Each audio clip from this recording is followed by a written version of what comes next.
Boa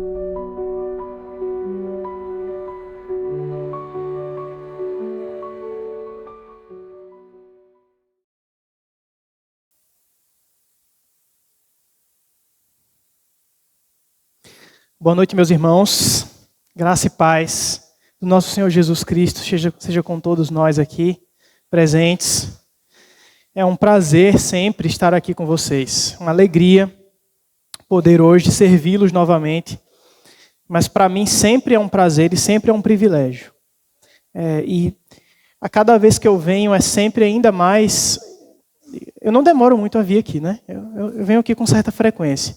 Mas cada vez que eu venho, eu ainda fico mais alegre e grato ao Senhor por ver o trabalho que o Senhor tem feito aqui e através de vocês. Ver como vocês têm crescido, como vocês têm andado com o Senhor. E isso realmente alegra meu coração, isso me deixa muito feliz. E eu posso sempre levar boas notícias para o conselho da nossa igreja em João Pessoa, de que esta igreja tem se tornado cada vez mais madura, cada vez mais fiel ao Senhor e servindo a Deus com muito zelo, com muita disposição. Isso é uma bênção, irmãos. Isso é fruto do que o Senhor tem feito aqui, né? Vamos hoje refletir no texto de 2 aos Coríntios, capítulo 5. Abra a sua Bíblia. Em 2 aos Coríntios, obrigado, Lenildo. 2 aos Coríntios, no capítulo 5, a partir do versículo 18.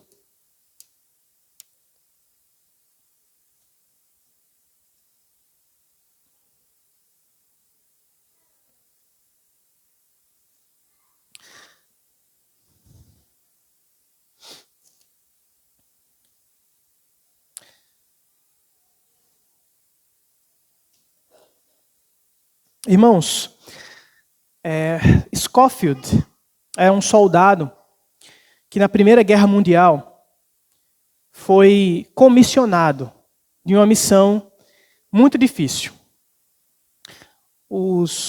A inteligência britânica descobriu que um dos seus batalhões estava em perigo. Um batalhão, a certa distância do batalhão de Scofield estava, já havia se preparado para fazer um ataque ao exército alemão.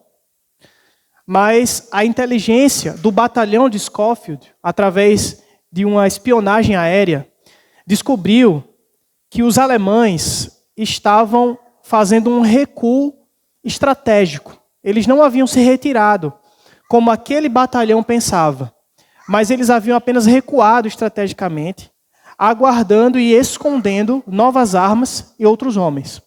E quando esse batalhão britânico chegasse para atacar os alemães, eles seriam destruídos, porque eles estavam em muito menor número e os alemães estavam muito melhor armados. Eram cerca de 1.600 homens, e a derrota era certa. Então o coronel, que liderava o batalhão de Scofield, disse a ele que ele deveria enviar uma mensagem a esse batalhão. Ele deveria chegar a esse batalhão com o recado, o bilhete por escrito do coronel, dizendo: voltem, não ataquem os alemães. Isso era necessário porque as linhas telefônicas haviam sido cortadas. Então a única maneira de salvar esses 1.600 homens era se Scofield e seu parceiro atravessassem toda a região e chegassem lá com o recado do coronel. Somente o coronel poderia ordenar que aquele batalhão não atacasse. Então, para isso, Scofield e seu parceiro precisam atravessar terras inimigas para chegar até aquele batalhão e levar a mensagem que salvaria suas vidas. Esse é a sinopse do filme 1917. Alguém já viu esse filme? 1917. Eu tenho uma memória boa desse filme porque foi o último filme que eu assisti antes da pandemia, antes de fecharem, que eu assisti no cinema. E eu me lembro muito bem como esse filme é bom, como esse filme é emocionante. E sempre que eu penso nesse filme e eu penso sobre a missão que foi dada a esse soldado, eu me lembro de como soldados comissionados precisam cumprir a sua missão, não importam os custos. Ainda que eles precisem atravessar terras inimigas, ainda que precisem enfrentar muitos outros desafios, eles precisam entregar a mensagem que lhes foi confiada. Eles precisam cumprir a missão que lhes foi confiada. A partir de 2 Coríntios, capítulo 5, versículo 18 até o 21, nós vamos entender que nós somos aqueles que são comissionados pelo Senhor. Vamos ler o texto? 2 Coríntios 5, versículo 18 em diante. Tudo isso provém de Deus, que nos reconciliou consigo mesmo por meio de Cristo e nos deu o ministério da reconciliação. Ou seja, que Deus em Cristo estava reconciliando consigo o mundo, não levando em conta os pecados dos homens, e nos confiou a mensagem da reconciliação. Portanto, somos embaixadores de Cristo, como se Deus estivesse fazendo o seu apelo por nosso intermédio. Por amor a Cristo, lhe suplicamos, reconciliem-se com Deus. Deus tornou pecado por nós aquele que não tinha pecado, para que nele nos tornássemos justiça de Deus. Vamos orar? Feche seus olhos. Senhor Deus da missão, Senhor Deus da reconciliação, nós nos voltamos a Ti, ó Deus, nesse momento. Nós clamamos para que o Teu Santo Espírito nos ilumine aqui, ó Deus, e que Ele mostre Jesus Cristo, que Ele mostre a beleza de Jesus, do nosso Salvador, e o quão grande é o Teu amor por nós. Faz isso hoje para que nós nos alegremos em Tua presença e entendamos qual é o nosso papel, qual é a nossa identidade, para o que o Senhor nos chamou. Assim nós pedimos, no nome de Jesus, o nosso Salvador. Amém. Irmãos, essa passagem está inclusa em um contexto onde o apóstolo Paulo defende seu ministério. Ele precisa fazer isso porque falsos mestres estavam tentando enganar os coríntios, tentando ludibriar o povo de Deus acerca do que é a missão, acerca do que é a mensagem do Evangelho, acerca de como nós podemos ser salvos. Segundo aos Coríntios, é muitas vezes considerada como o livro de Jó do Novo Testamento. Porque Paulo fala muito sobre sofrimento. Paulo fala muito sobre os desafios da vida cristã. Ele fala muito sobre as fraquezas da nossa carne e como Cristo é maior, como Cristo é melhor. E ele chega até o capítulo 5, tendo que defender o seu ministério, tendo que defender a sua vocação. Ele faz isso para que os coríntios compreendam quem são os verdadeiros ministros do Evangelho. Quem são aqueles que falam em nome de Deus. Quem são aqueles que Deus realmente enviou. Nem todo mundo que diz falar em nome de Deus realmente foi enviado por Deus. E Paulo, preocupado com que os coríntios saibam discernir quem são os homens de Deus, começa a explicar o que é o seu ministério, no que consiste o seu ministério. Ele explica qual é a sua missão, qual é a missão da igreja e por que é que todos precisam cumprir essa missão. Nós vemos a palavra-chave desse texto. A palavra-chave é reconciliação. Paulo fala que o ministério que ele está trabalhando, o ministério no qual ele está envolvido, é o ministério da reconciliação. Nós entendemos aqui nesse texto que a pregação do Evangelho é o ministério da reconciliação. Ou, invertendo as frases na oração, o ministério da reconciliação é a pregação do Evangelho.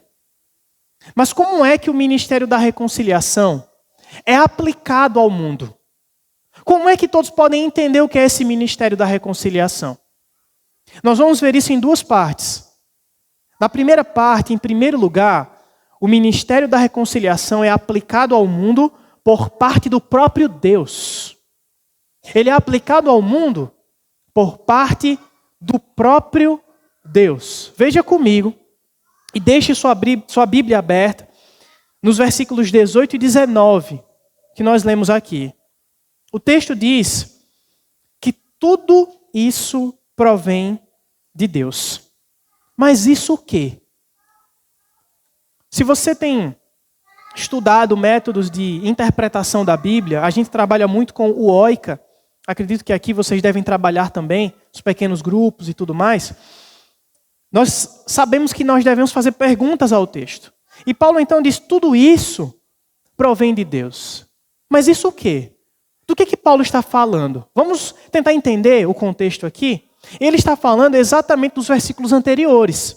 E no versículo 17, ele diz algo que é muito conhecido por nós, né? Nós conhecemos 2 Coríntios 5, 17. Se alguém está em Cristo, nova criatura é. As coisas velhas passaram, e eis que tudo se fez novo, ou eis que se fizeram coisas novas. Paulo está falando que esse tudo isso, do versículo 18, é exatamente essa graça salvadora. Graça que nos torna novas criaturas. Nós éramos criaturas do mundo. Agora nós somos criaturas da igreja. Nós somos o povo de Deus. Nós somos transformados em povo de Deus. Essa é a obra salvadora. É isso que a graça faz com a gente. Ela nos transforma em uma nova criação, em um novo povo. Nós estamos em uma nova realidade de vida. Se nós somos de Deus, ou seja, se alguém está em Cristo, como ele diz, então nós não somos do mundo. Nós não mais pertencemos à nossa velha vida. Nós não estamos mais aprisionados àquele velho modo de viver. As coisas velhas passaram. É disso que Paulo está falando quando ele diz que tudo isso provém de Deus. É Deus que faz um novo povo. É Deus que nos faz novas criaturas. É Deus que nos coloca aqui onde nós estamos. É Deus que nos insere em seu povo. Insere em sua família. Então ele segue dizendo que Deus nos reconciliou consigo mesmo. Irmãos, quando duas partes estão em desacordo, é necessário que haja uma conciliação. Certo? É isso que a justiça faz, né? Quando há um processo jurídico, quando alguém está contra alguém, a justiça busca fazer um acordo. Sempre esse é o primeiro passo, buscar um acordo. Tentar com que os dois se conciliem. Tentar que a resolução desse caso fique bem para ambas as partes. A palavra usada por Paulo aqui, quando ele diz que Deus nos reconciliou consigo mesmo, o reconciliou é uma restauração de uma condição. Havia um relacionamento, esse relacionamento foi quebrado e agora ele foi restaurado. São duas partes que eram inimigas se tornando amigas. Mas essa palavra, nessa época de Paulo, também era usada quando a parte ofendida, a parte que tinha direito de ter raiva, tomava a iniciativa de ir até a outra parte para se reconciliar. Ela tomava a iniciativa de ir até a parte que lhe ofendeu para lhe perdoar. Para não lhe devolver como ele merecia. Para buscar uma conciliação. Essa parte decidia tomar a iniciativa de procurar a outra parte e deixar de lado a raiva. E deixar de lado o problema. Tomava a iniciativa de favorecer a outra parte. De lhe prestar favor. De lhe dar algo que ela não merece. Ou seja, o outro não estava pensando em ter paz comigo. Por ele, a situação permaneceria ruim. Por ele, o relacionamento não seria reconstruído. Mas eu, independentemente disso, já decidi que eu quero ter paz com ele.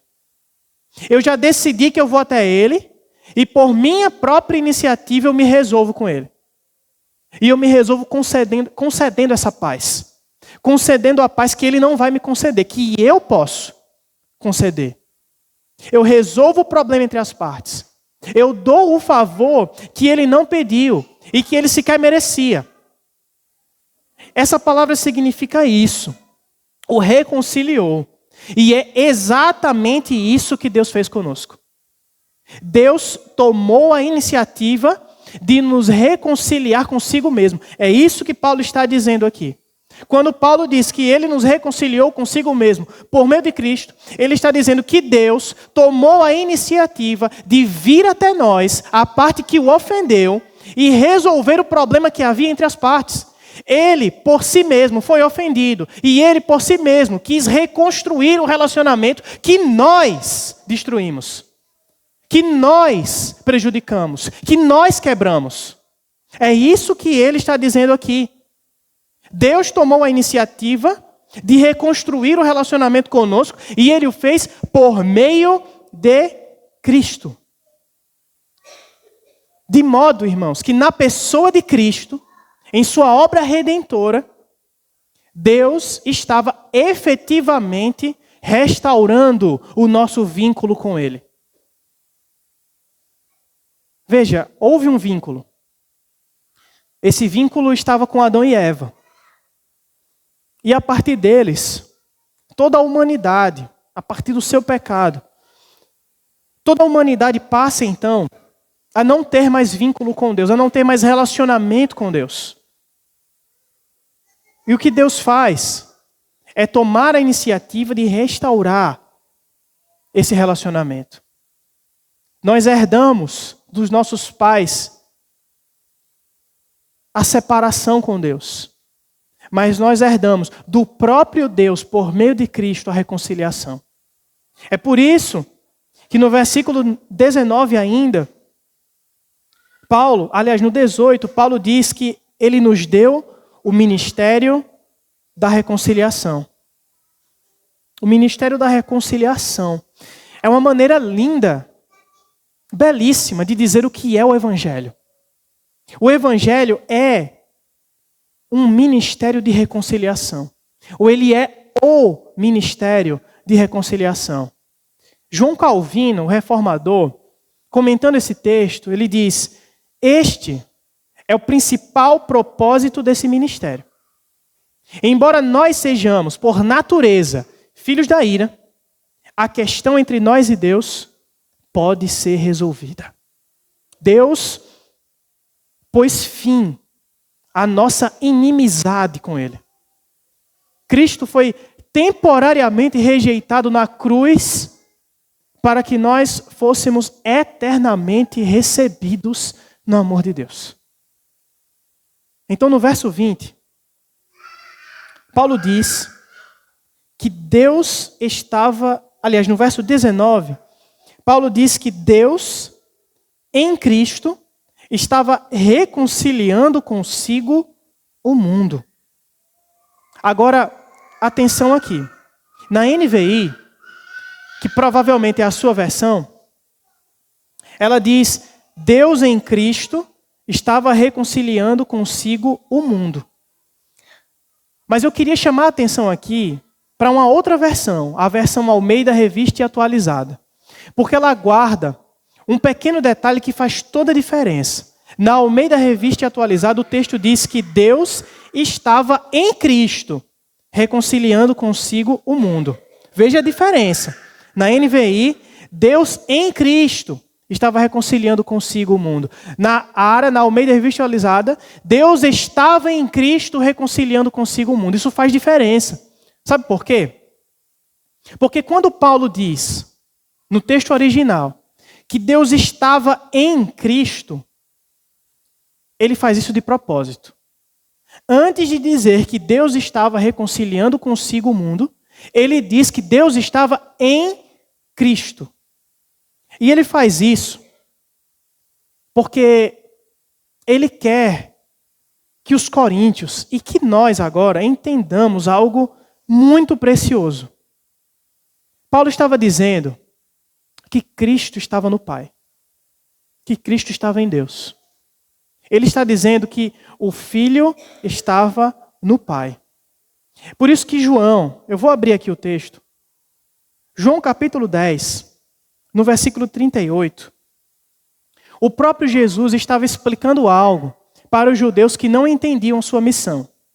Ele diz o seguinte: mas se as realizo, isto é, as obras, mesmo que não creiam em mim, creiam nas obras, para que possam saber e entender que o Pai está em mim e eu no Pai.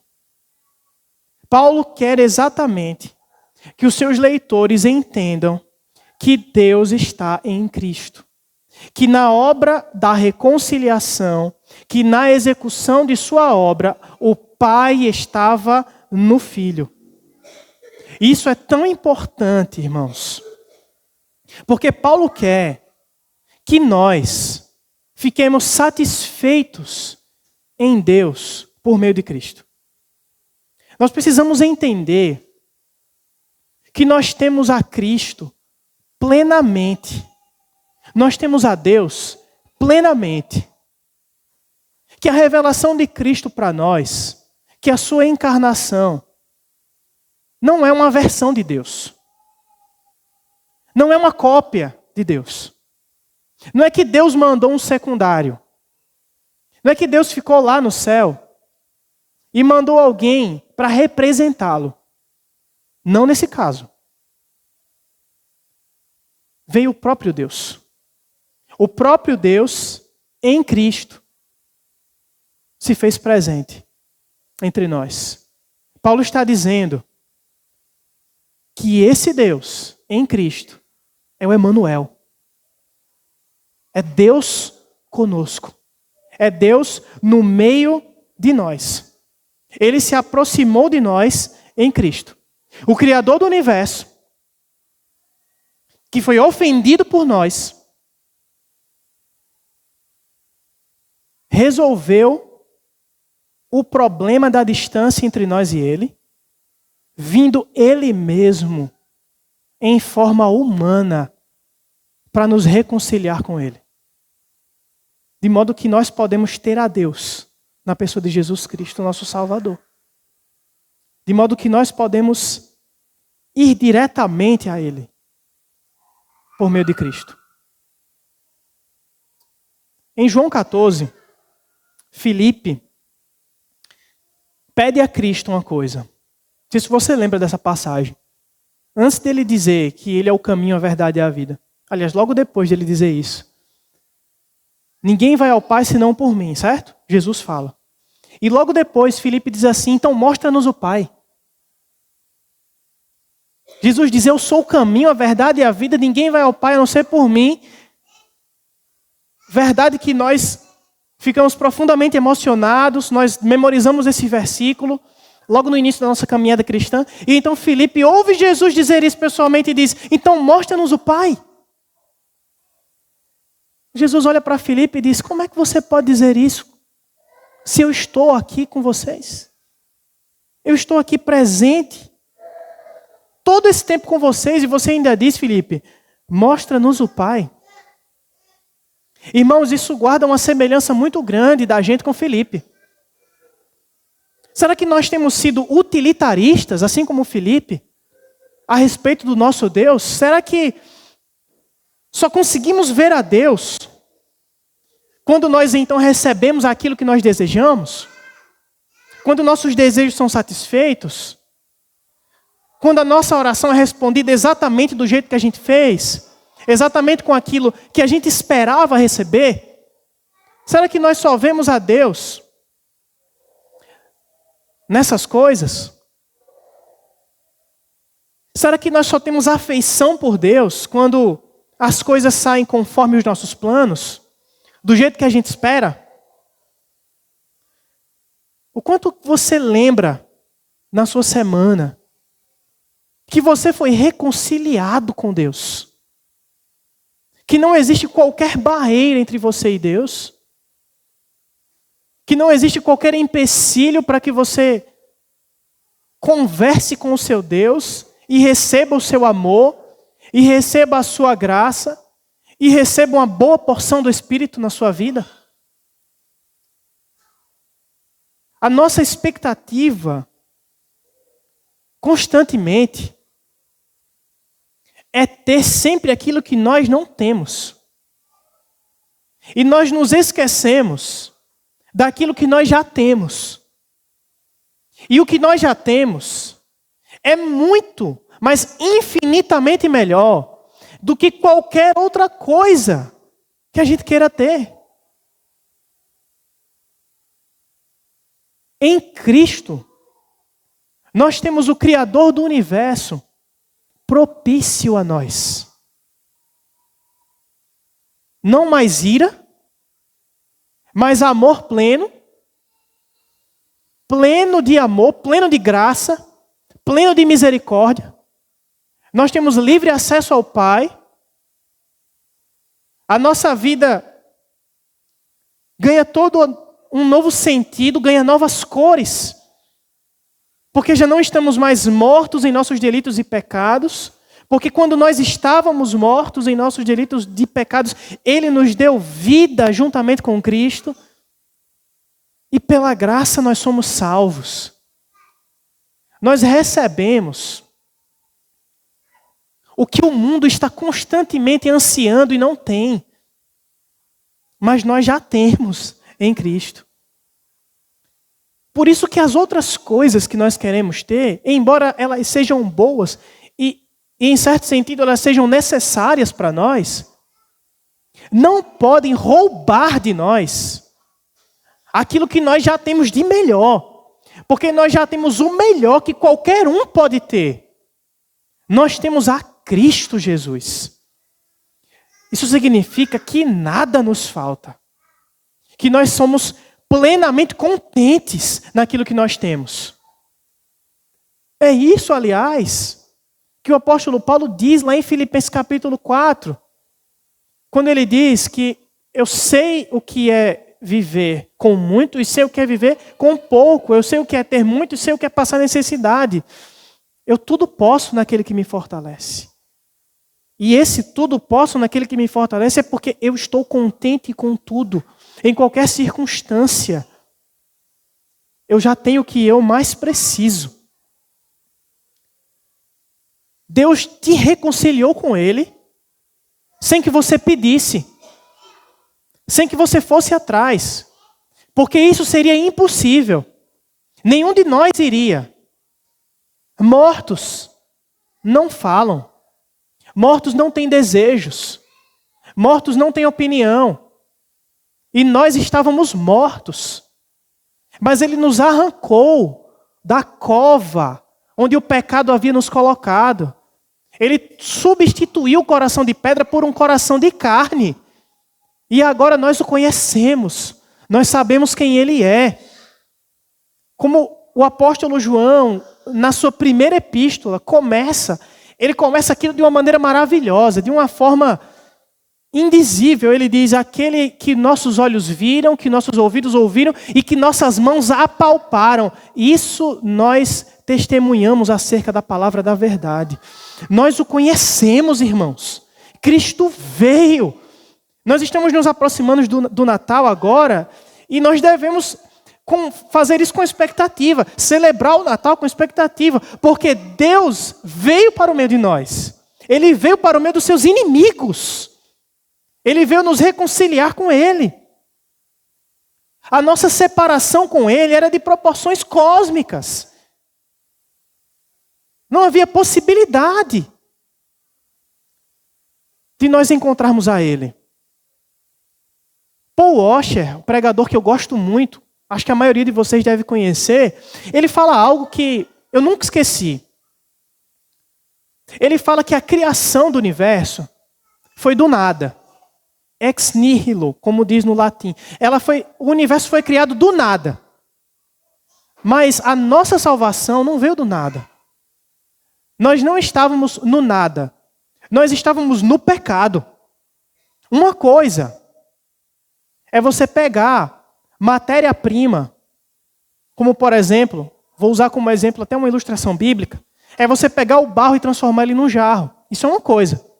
Agora, outra coisa é você pegar um jarro e transformar ele em outro jarro. É disso que nós estamos falando. Deus não apenas pegou o barro e formou um belo jarro. Ele pegou o jarro que estava quebrado, um jarro que estava sujo, um jarro que não prestava para mais nada, e ele fez dele o melhor jarro que o universo já viu. É isso que ele fez comigo e com você. Porque era assim que nós estávamos, completamente perdidos, desgraçados, completamente entregues a nosso próprio caminho. E Deus pegou esses perdidos, esses inimigos, e refez belos, crescendo em santidade, com um coração novo, amando mais a Deus, conhecendo aquele que os criou. É isso que nós somos. Ele mostrou sua graça para nós. Eu não sei como é que você chegou a Cristo. Eu não sei se foi na sua casa, com seus pais. Eu não sei se foi com algum colega, algum vizinho. Eu não sei se foi a sua avó ou seu avô. Se foi numa pregação na internet. Se foi na escola, eu não sei. Mas o que eu sei é que se você está em Cristo, não foi você que foi primeiro.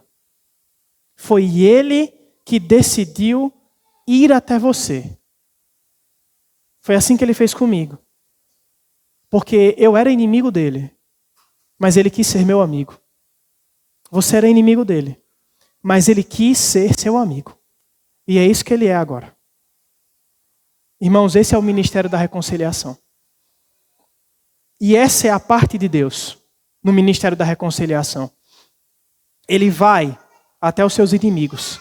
Ele vai até aqueles que o rejeitaram. Isso foi o que nós aprendemos em primeiro lugar, nos versículos 18 e 19.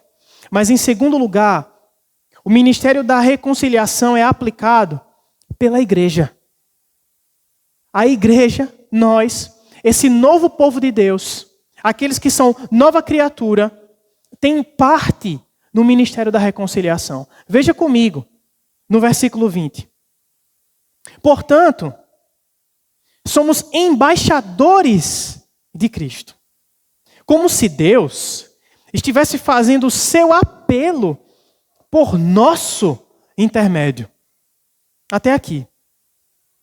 Paulo diz que nós somos embaixadores de Cristo. Você já esteve em uma embaixada? Alguma vez? Alguém aqui já esteve em uma embaixada? A embaixada, ela possui imunidade diplomática. Isso significa que ela é uma extensão do país que ela representa. Então, a Embaixada dos Estados Unidos no Brasil é território americano, não é território brasileiro. A Embaixada do Japão no Brasil não é território brasileiro, é território japonês. Então, quando você pisa no degrau da embaixada, você já saiu do seu país. Você está pisando em outro país. Você está pisando em um território que pertence àquele país. Isso é a embaixada. Ela representa aquela nação. E o embaixador é o representante direto daquela nação, do líder daquela nação. Ele foi imbuído de um poder representativo. Então, quando nós precisamos da palavra de determinada nação, aqui no Brasil, nós vamos até o embaixador dela. Ele precisa se pronunciar em nome daquela nação. Ele precisa representar o líder daquela nação. Ele é o enviado do presidente. Ou na antiguidade, quando Paulo escreve essa carta, ele é o representante do rei. O embaixador cumpria missões em nome do rei. Ele ia até outras nações, representando aquela nação, ele tinha que ser recebido como se fosse o rei. Ele era recebido como a própria autoridade daquela nação. Ele é um representante direto. E ele tinha proteção diplomática. Atacar o embaixador, prender, matar o embaixador, era motivo de guerra. A nação que enviou o embaixador tinha todo o direito de atacar com seu exército. Porque o embaixador ele é um representante. Ele tem proteção. Ele veio falar, ele precisa ser ouvido, ser recebido. O embaixador ainda hoje possui esse direito representativo. Eles cumpriam missões e faziam convocações, inclusive em nome do rei. Não sei quem assistiu o desenho Mulan, quem é pai aqui já deve ter assistido, né? Pai e mãe aqui já deve ter assistido com os filhos. Se não, eu sugiro que assista. Filme lindo, maravilhoso. É uma animação. E eu me lembro a história de Mulan é que ela vai para a guerra no lugar do pai dela. O pai dela já está velho, doente, e o líder de cada família havia sido convocado para a guerra. ela, sendo mulher, não podia ir. Mas, para salvar o seu pai, ela troca de lugar com ele. E ela corta o cabelo, veste a armadura do pai e vai no lugar dele. E essa convocação é feita exatamente por um embaixador. Quando ele chega na vila, todas as famílias precisam sair de casa e ouvir a palavra do embaixador. Porque o embaixador falando era o próprio rei falando. Ele representava o rei e ele não poderia ser desobedecido. O embaixador tinha o dever de ser obedecido, o direito de ser obedecido. Irmãos, quando Paulo diz que nós somos embaixadores de Cristo, o que ele está dizendo é que nós somos representantes diretos do Rei dos Reis.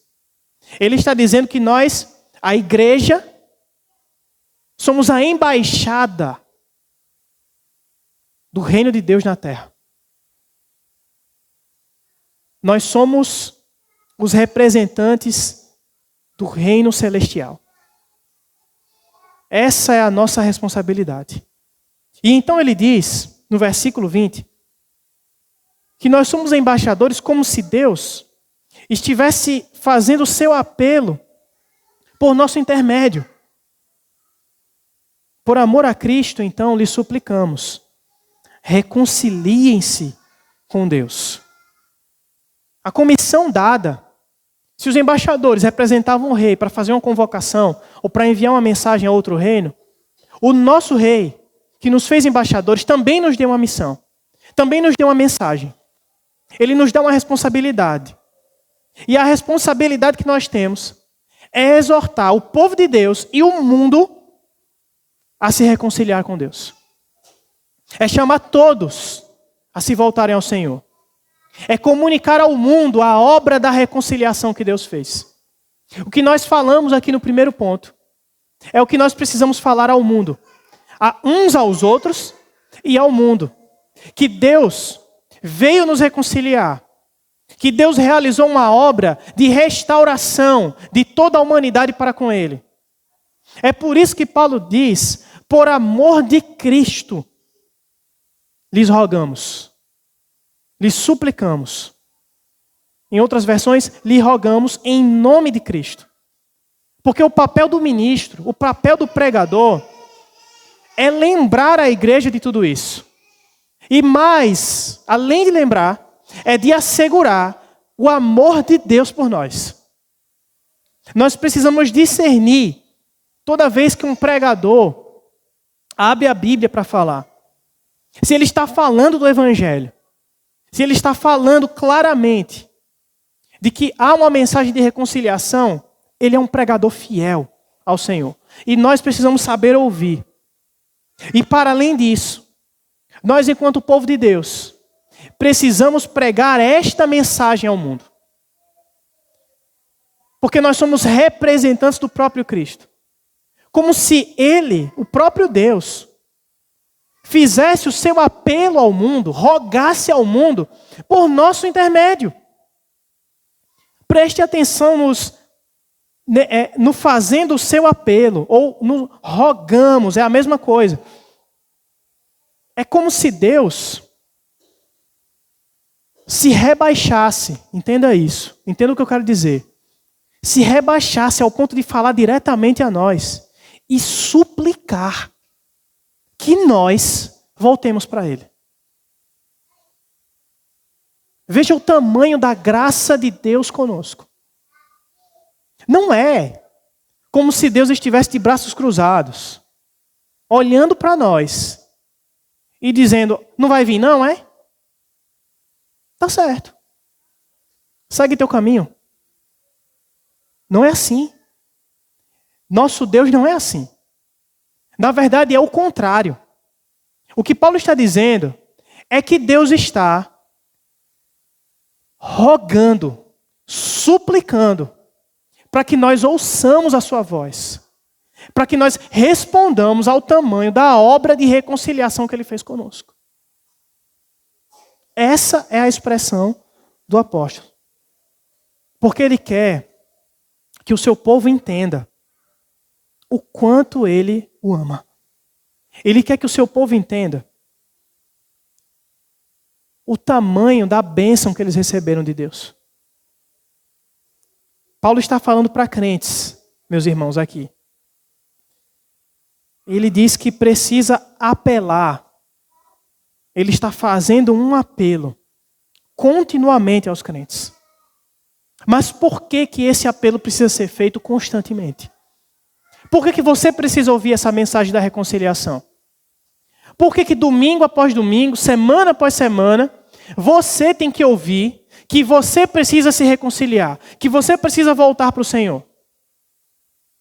Essa mensagem é tão necessária porque nós pecamos continuamente.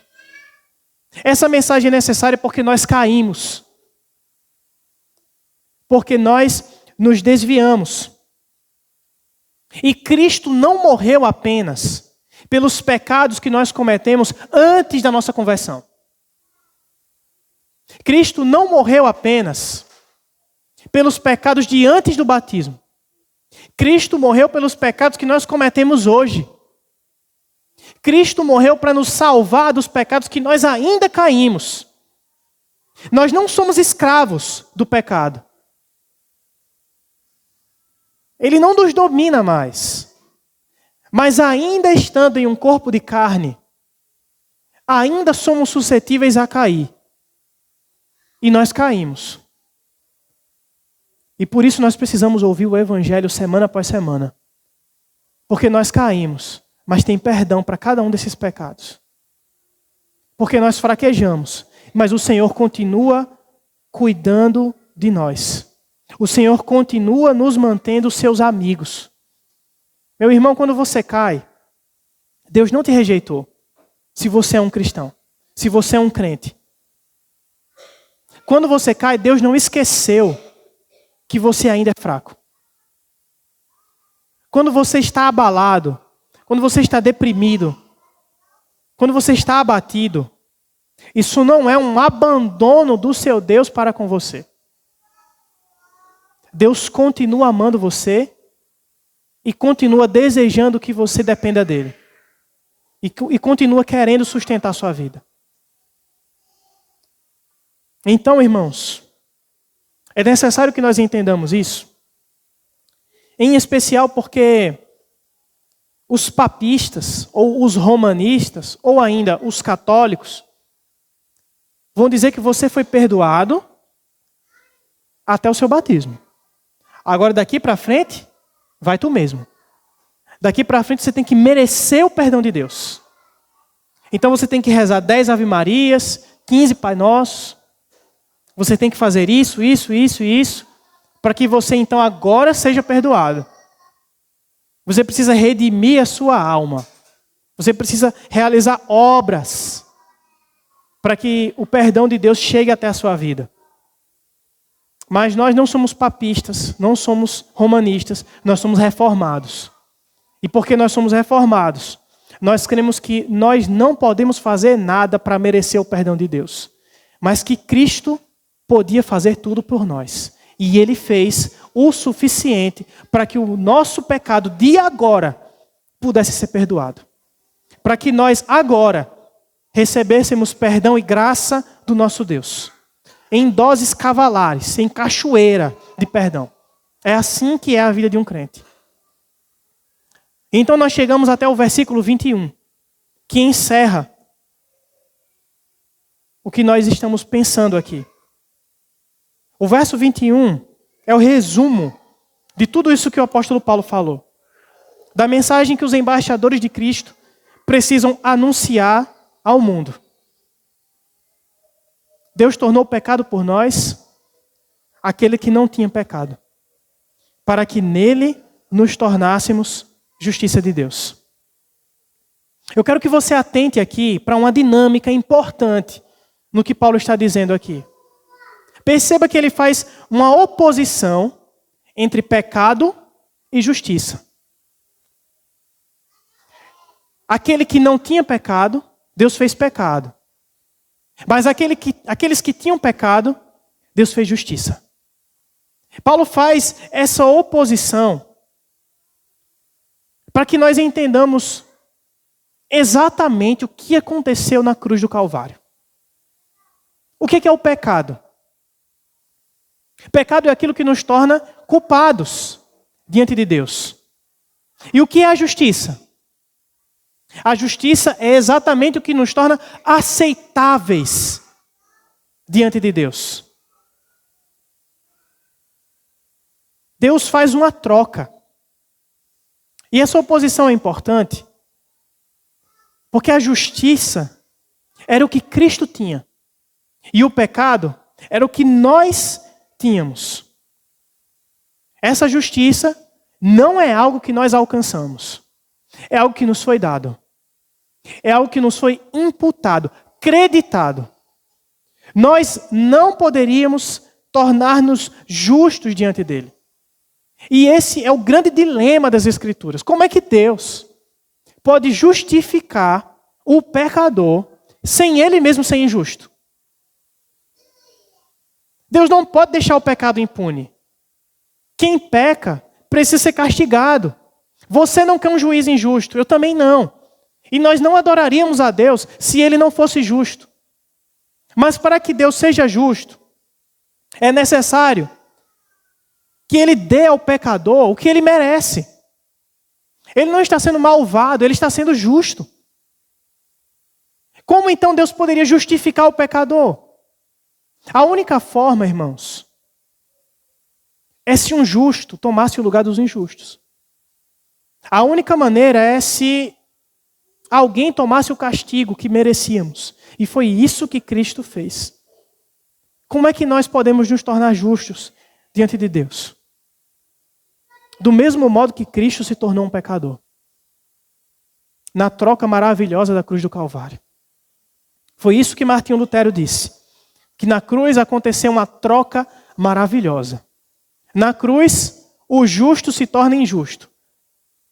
Para que os pecadores se tornem aceitáveis diante de Deus.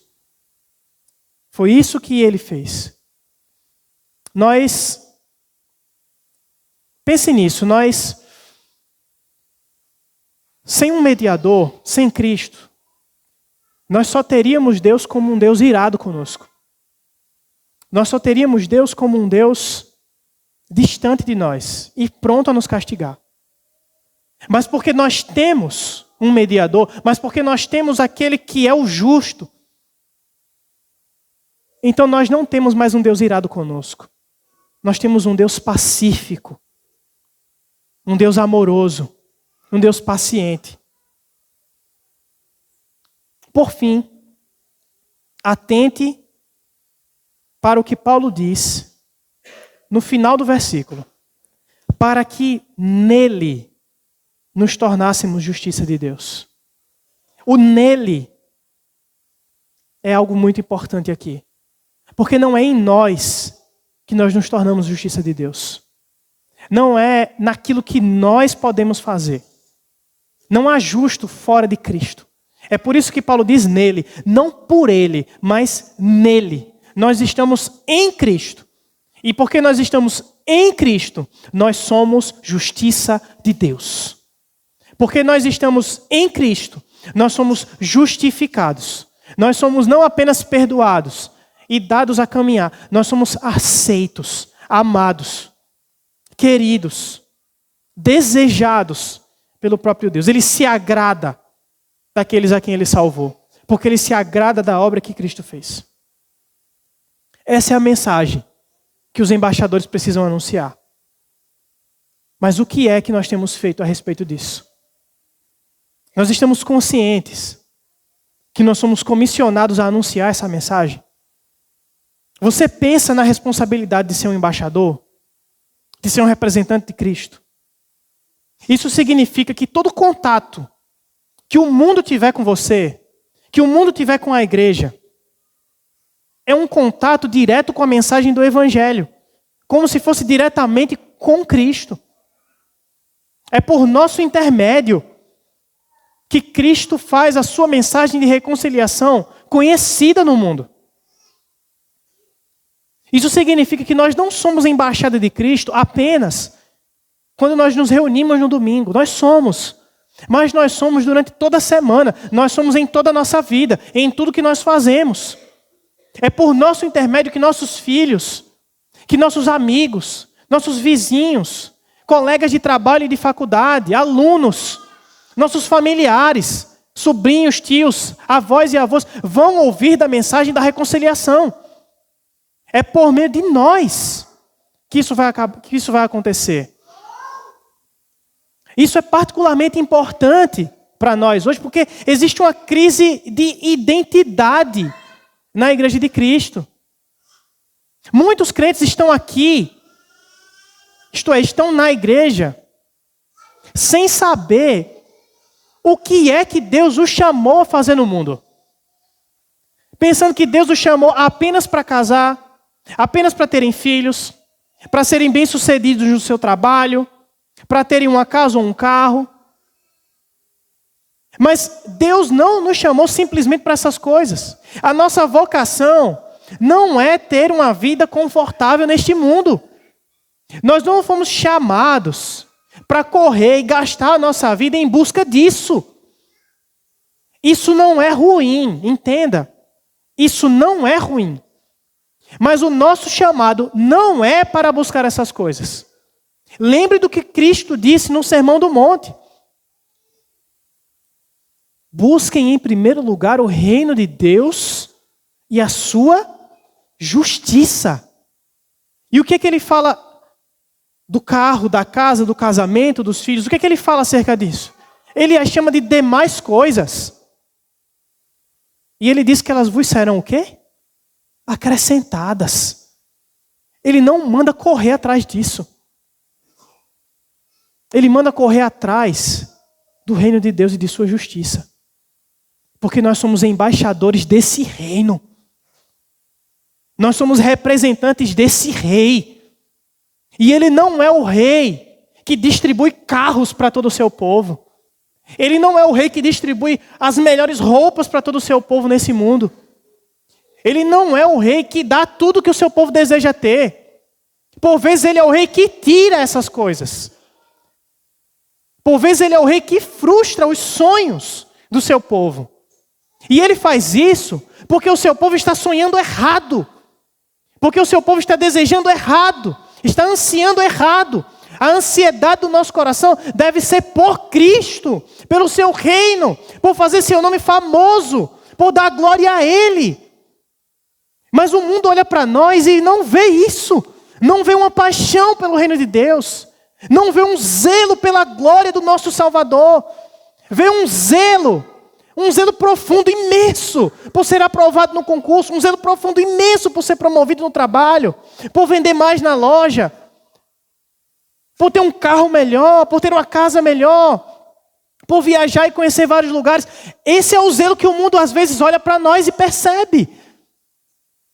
Porque nós estamos em uma crise de identidade, esquecendo-nos do que nós somos chamados.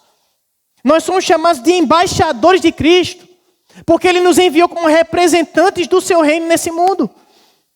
Ele nos chamou para representar a Ele mesmo, para fazer o apelo dele ao mundo por nosso intermédio, para dizer ao mundo: reconciliem-se com Deus. Não há nada mais urgente, não há nada mais importante. Isso é desesperadamente necessário, dizer ao mundo que ele precisa se reconciliar com Deus.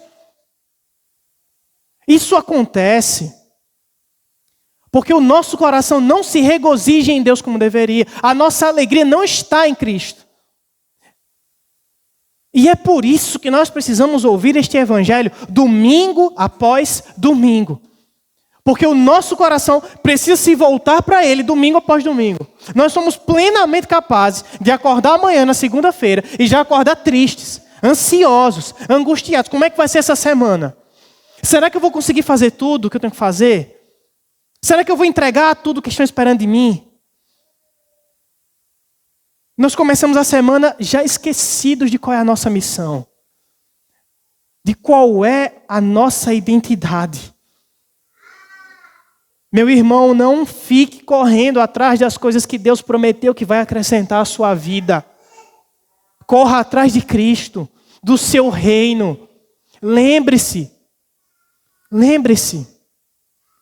que o seu trabalho é valioso para o Senhor, que a sua família é valiosa para o Senhor e que você deve, mas muito você deve, dedicar sua vida a isso. Mas a sua vida não está nestas coisas. A sua vida está em Cristo. Você é um representante dele. Fraco, eu sei. Falho, eu sei. Você tem muito a crescer ainda, tem tanto a aprender ainda. Eu sei, eu também, meu irmão. Eu também acho essa responsabilidade irreal, surreal. Por vezes eu não posso acreditar que Deus me chamou para ser seu embaixador. Mas Ele fez isso. Ele faz isso. Ele chama pessoas como eu e você para dizer ao mundo que é possível se reconciliar com Deus. Que é possível viver para algo maior, algo mais valioso, algo mais grandioso. É possível conhecer a Deus em Cristo Jesus. Nós somos chamados para isso. Para desenvolver a criação de Deus nesse mundo. Deus estava reconciliando consigo o mundo. E quando nós pregamos o Evangelho, é isso que está acontecendo. O mundo está sendo redimido. E haverá o dia final, como diz o profeta Abacuque, que a terra se encherá do conhecimento do Senhor, como as águas cobrem o mar. Nós devemos trabalhar por esse dia, ansiar por esse dia, criar filhos pensando nesse dia, trabalhar pensando nesse dia, estudar e conhecer as coisas desse mundo pensando nesse dia, e até comer e se alegrar pensando nesse dia. Não há comida nem bebida, não há família, não há amigos, não há festa que seja maior do que a festa definitiva da revelação dos filhos de Deus. Nós ansiamos por isso. Nós desejamos isso. Por meio da igreja. Deus está reconciliando o mundo, está realizando uma obra de reconciliação. Ele está chamando seus inimigos para o seu povo.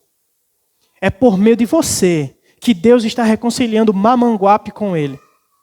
É por meio de você que Deus está reconciliando seu avô e sua avó com ele. Seu sobrinho, sua sobrinha, seu irmão e sua irmã. É por meio de você que Deus está chamando toda a região do vale, toda a Paraíba, o Brasil e o mundo para ele. É por meio de nós. Como no Salmo 23, Deus preparou uma mesa para o seu povo. Uma mesa na presença dos seus inimigos. Mas essa mesa está cheia de pão e de vinho. É a mesa da reconciliação. Essa é a mesa onde as duas partes que estavam separadas, distantes, se reúnem e comem juntas, reconciliadas eternamente. É a mesa que nós podemos nos banquetear com o Senhor. Nós estamos em terra estranha, em terra de inimigos. Mas nós temos que cumprir aqui mesmo o papel de embaixadores. Porque no novo céu e na nova terra não haverá embaixadores. Nós não seremos mais embaixadores. Nós estaremos com o próprio rei.